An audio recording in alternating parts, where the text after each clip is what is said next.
Shavua Tov, a gute Woche, and it's Mitzoi Shabbos Kedesh and Mitzoi Chag HaShavuos. And the Gemara says that Shavuos has Tashlumin Kol Shivo.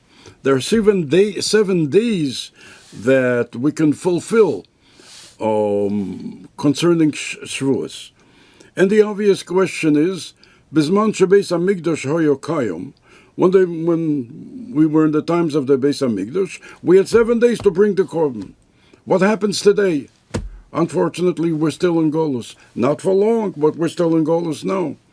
So what happens today? What does Yemei Tashlumin mean? This and another question. Shavuos, and it's brought all over, we wish each other Kabbalah's Hatero Besimcha Uvipnimius.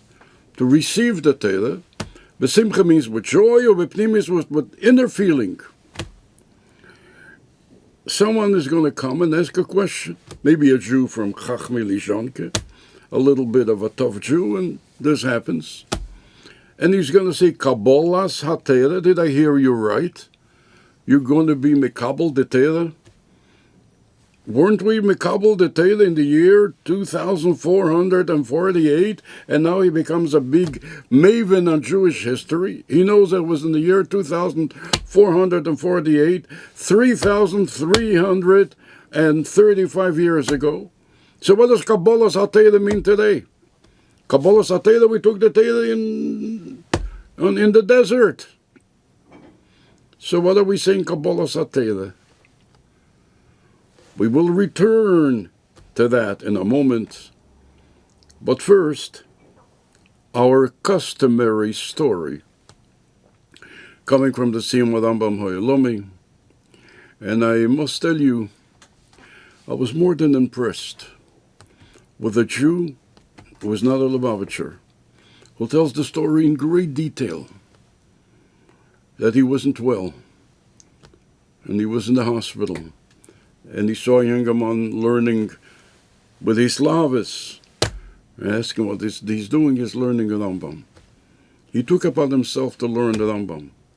He learned the Rambam every day, in most difficult days, when he was hardly able to function, because he was in the hospital, going through very difficult treatment. But he didn't miss a day of Rambam, even when the doctors gave him not such good news. And Baruch Hashem, he learned Rambam and he pulled out. An absolutely mind-boggling story from a Jew who tells the story. And today, Baruch Hashem, he recuperated, and in his shul, there's a shiur of Rambam every single day. Rabbi say concerning the question. First of all, Matan Torah was so many years ago, they argue. But the Rebbe says, yes, indeed, it was many years ago, but it's also today. Nesein HaTorah. We don't say the bracha Nosan HaTorah, the Rebbe gave the Torah. Nesein HaTorah means he's giving the Torah now. And every year, it's Kabbalah's HaTorah with new spirit, because there are new eras, there are new lights that we did not have before. New illuminations that we did not have before. So therefore, there is always a new spirit in Kabbalah's HaTorah. And therefore, we receive the Torah again, Mechodosh. Now, what does Kabbalah's HaTorah besimcha uvipnimius? If we can speak like Gedaber Isha L'Ehu, there are 2 ways of Kabbalah's HaTorah. One is the non-Hasidic way, and then the Hasidic way. The non-Hasidic way goes something like that. We have to take the Torah. We have no choice. He was born to a Jewish mother. Nobody asked him to which mother he should be born. He could have been born who knows to whom, but he wasn't asked, so he's born to a Jewish mother. And now he's Jewish. And he has to accept Taryag mitzvahs. And nobody asked him. Not only that, he complains, he was told, it's either you do Shabbos or Mechalaleho Meis Yumos. If he wants to smoke a cigarette on Shabbos, we know what the halacha is. He can't help it, so he says to himself, so what should I do? It's either I observe Shabbos or I go to Gehenim. And then he knows what the Reishis Chochmah says, all kinds of Gehenims for all different kinds of things. He says, I don't want to go to Gehenim. So I am forced to observe Shabbos. Now I want to eat this and everything, and I can't, because my mother was Jewish. Nobody asked me. But what should I do? If I'm going to eat treif, I'm going to go to Gehenim. So what should I do? I'm going to eat kosher. And so on and so forth. So therefore he accepts, because he has no choice. It's Kabbalah Satera, but this is not besimcha. This is not besimcha. This is sad, but they have no choice. And then he brings you a Gemara to show his alam also. Kofa aleim halke gigis. Almighty God forced us. So what should I do? I was forced to take the Torah. I was forced to be born to a Jewish mother. So what should I do? I have no choice. So I'm throwing in the towel, and I'm accepting. I don't want to go to Gehenim, because Gehenim is not such a good place for anybody. So I'm gonna do what I have to. That's not a Chassidische Kabbalah Satera. Although it is Kabbalah Satera, he accepts reluctantly, however, but he accepts. He has no choice. The Chassid makes a completely different cheshbon, and the Alter Rebbe helps him out. That Almighty God Himself is asking him to observe Shabbos, and he makes the cheshbon. Who am I? Who am I? Nothing and nothing and nothing again. And now Melech Malchi Amlochim HaKodesh Baruch Hu wants something from me. Not only that, he comes to my house, to my habitation, and he talks to me, and he asks me, do this and this. I'm the luckiest person in the world. So am I going to accept the Torah? B'simcha, with great simcha. Because now I have a connection with Almighty God Himself. Nivzeh v'chadal ishim, a simple person like me, now has a connection with the King. So he does it b'simcha. They tell a story of a father who asked two sons for a glass of water. One son says, what does the old man want from me? What am I, your servant? He wants a glass of water? I'll get a glass of water. But the father asks him for a glass of water. Well, he's not going to give him a glass of water, so he brings him reluctantly, he brings him the glass of water. Now you can imagine with how much pleasure the father is going to drink this glass of water from this special kid. Another kid, the father asks him to bring him a glass of water. The greatest mitzvah of Kibud Av. And what does he have to do? Bring a glass of water? He brings it with a chayas, with his slavas, and he thanks Almighty God, and he thanks his father for the chance that he has to serve him. So it's two sons. And we're talking about a glass of water, the same thing is on everything. How a son takes care of his father. Whether he does it because he has no choice, what should I do with the old man? Or he does it because of Ave, love to the Father. And that's what Almighty God says to us. Kabbalah Satera, we should do it b'simcha. B'pnimius. It should reach inner feeling. Not we should do it outwardly. The Tzemach Tzedek brings, and he brings the mother mokim of that, Ganvo apu machtalto lachmolokario, which means the Ganev, before he breaks into the safe, asks Almighty God, the Beinu Shalom, I need your help. I need your help. I should be able to break into the safe, to get into the safe, take what I need, close the safe, and get out before the police come to arrest me. And he asks Almighty God for his help. Where does it say? The Malamokim of that is that it's in Ein Yankiv, Seif Belochas. Now, in Yankiv generally is not a mother mokim because in Yankiv took all the Agadata from the Gemara, so you can find it in the Gemara. However, in our Gilsa, if you open up a Gemara, Seif Berachos, you're not going to find it.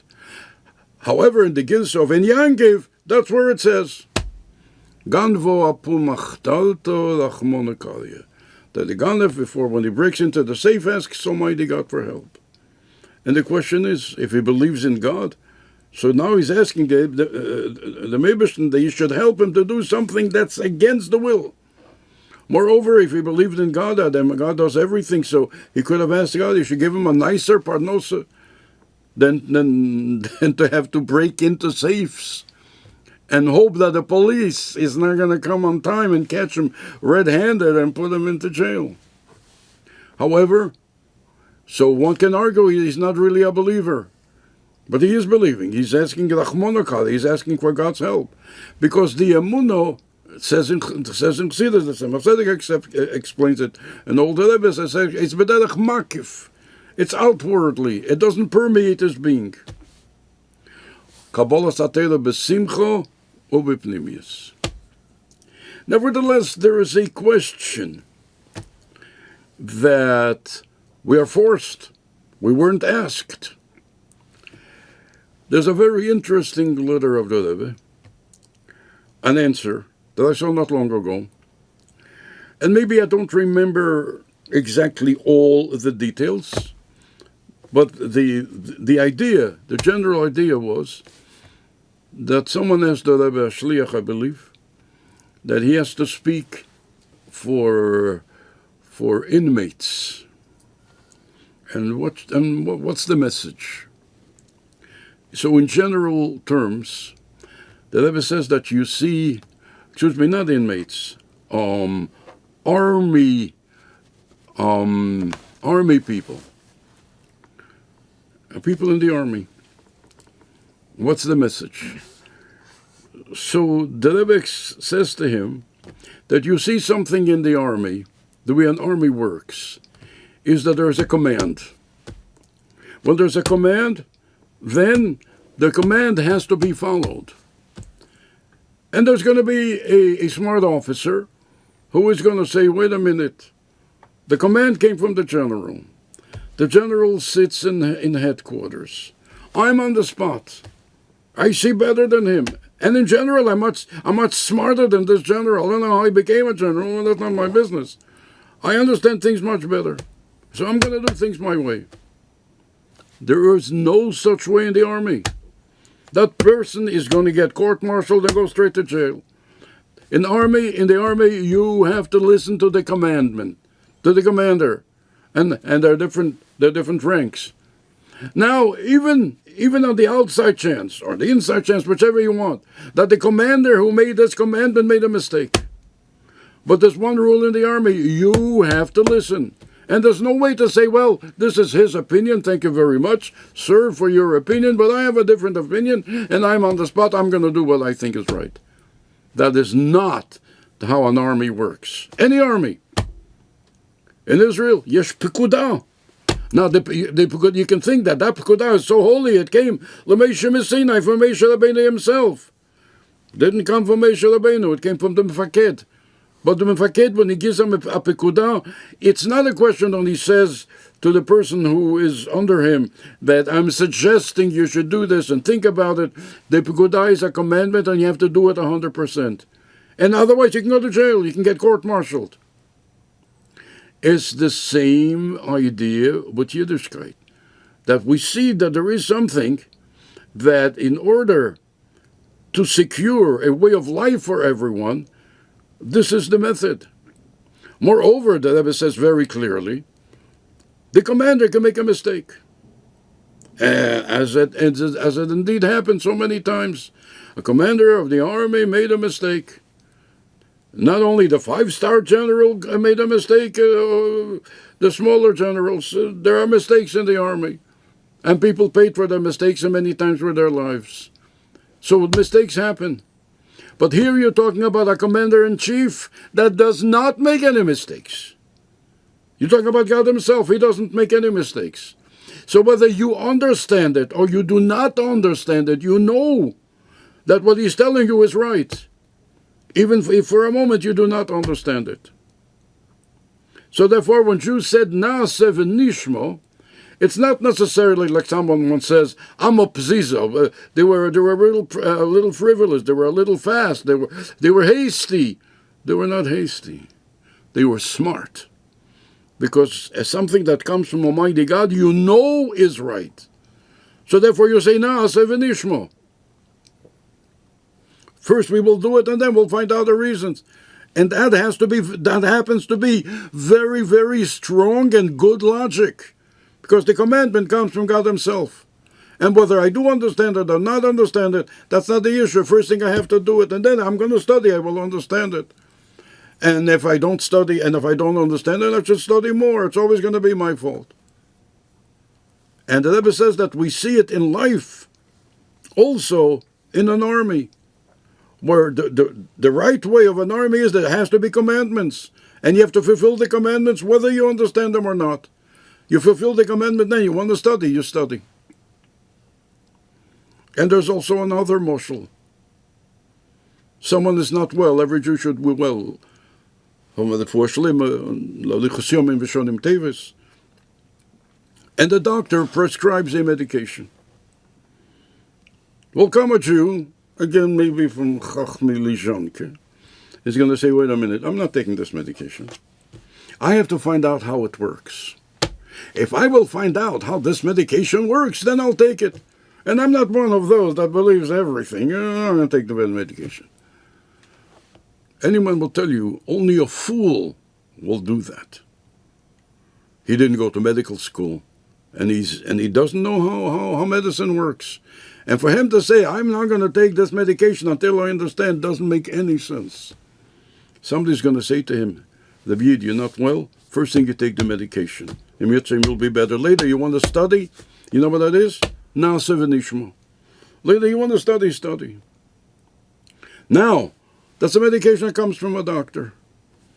Can the doctor make a mistake? Yes. Unfortunately, it happened more than once. Nevertheless, according to the majority, doctors give prescribed medications, and Baruch Hashem, the medications works. And you take them Naaseh v'nishmo. I was told a story. Somebody was sitting in a very high-class social environment, whatever that means, and they were serving some food. It wasn't exactly the food that he would eat, and he didn't want to eat. He said, how come you don't eat the food? He says, because I have a special diet. I go to a certain famous professor, Professor Sinai, and he gave me a certain diet, and this doesn't fit with the diet. And they all said, oh, Professor Sinai gave you a diet, and that's fine. Then one of them says to him later, okay, who is this Professor Sinai? Such a famous professor, I never heard of him, but you say he's a good famous professor, maybe. He says, yeah, his name is Moshe Rabbeinu. And he took it from Sinai. So I call him Professor Sinai. And therefore, according to the laws of Moshe Rabbeinu from Sinai, I'm not supposed to eat this. But when they heard Professor Sinai, they all accept it. Because it comes from a professor. This comes from the greatest professor of all time. And that's not only Moshe Rabbeinu, it's Moshe Rabbeinu who tells us what Almighty God wants. So we know for sure that this is the right thing. So the Naaseh v'nishmo is most logical. As a matter of fact, the most illogical thing to do is not to listen. Because then you know you're talking about eternal trouble. And if you're listening, you're talking about eternal bliss. So this is Kabbalah's Hatera b'simcha v'pnimis. It should be b'simcha v'tuvlevov v'pnimis. It should reach not only our outwardly soul, but it should reach our inner feeling, that we should really feel that everything that says it should have a personal effect on us, that we should really feel with all our heart and with all our soul. And we know, Rabbi say, the Torah and the mitzvahs are there for one thing, to prepare us for the Gula Hamitis Ve'ashlemo. We are in the last generation of Golus and the first generation of Geula. And this generation will be the generation that will see the Gula Hamitis Ve'ashlemo with our very own eyes. But there's still some finishing touches, pakim ktanim, small vessels, finishing touches that we have to put on the Golus, which we're going to do immediately, and then Emir Hashem go out, all of us together, to the Gula Hamitis Ve'ashlemo. Uba Golo Didano v'simcha v'tuv livovo v'tiva nira ve'anigla ulmato me'asarot fochim uve'chesed uve'lachamim v'teikef umiyad mamesh